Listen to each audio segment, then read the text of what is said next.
Welcome to Vietnam War Vessels 200. We have a new ship and some new planes on the horizon. Here you see it in the background, the USS Enterprise in its 1966 version. But first let's take a look at the icons. We changed the NOx and derivative classes to the FF icon and the New Jersey to the CC icon on the F10 map.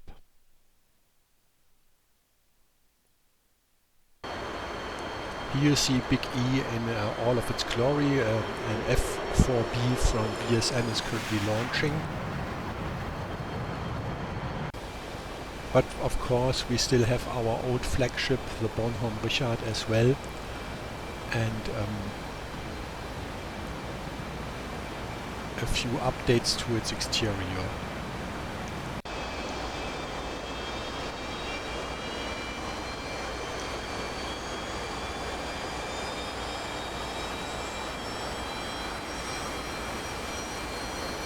We see here an A4EC community mod launching from the Bornholm Richard.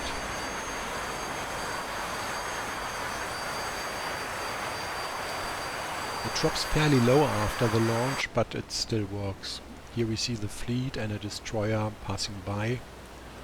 Should be a Fletcher class USS Mullany. Without the front 2 update, with all of the original gun turrets still in place.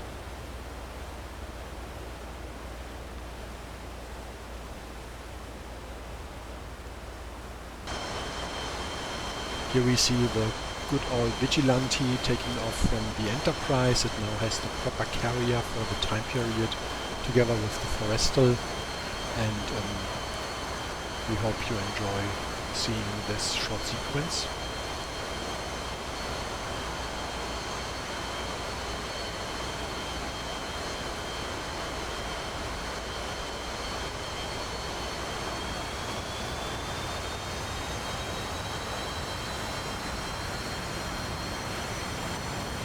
The background in A6A intruder from BSN is preparing for launch.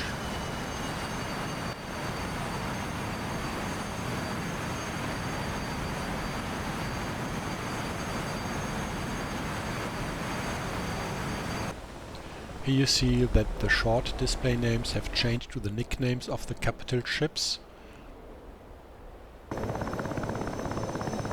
The H2 Sea Sprite is now a new model which does not have all of the options the old model had, but it looks nicer, and also it can properly arrest its landing gear, which you don't see here, unfortunately. Then the next new addition is the A-37 Dragonfly, which we see here delivering some bombs. These are the targets. You should see in the background some explosion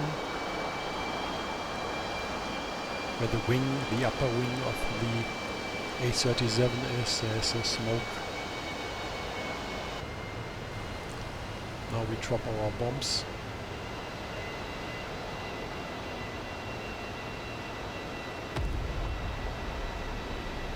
And impact.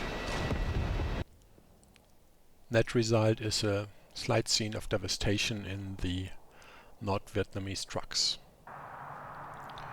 We added napalm from the A4EC mod to the Skyraider and to the Dragonfly. It drops very long, but it's there. Now we see the Skyraider taking off from the SX-44 carrier that came with the Corsair mod, not mod, but module. Here we see the loadout of the Skyraider. It's quite a bunch of bombs on the wings.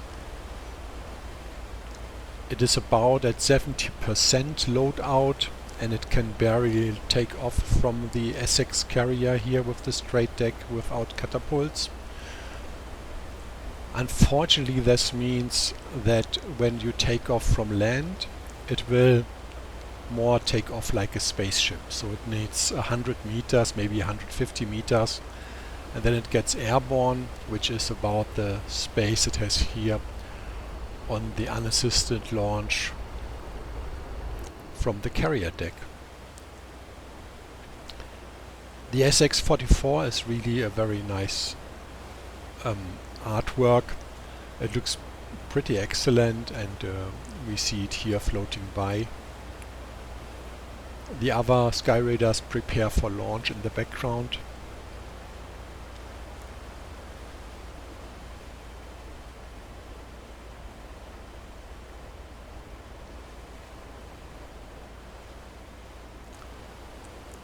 And here you see a loadout with a lot of fuel tanks.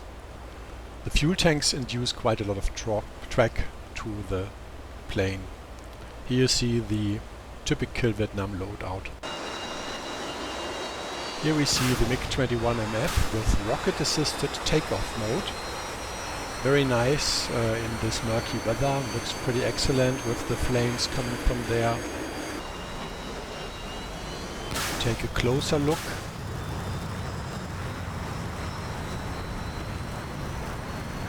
And off we go with a very short takeoff distance. Yeah, that's it from us, from Vietnam War Vessels 200. Enjoy the update and have a nice time. Bye.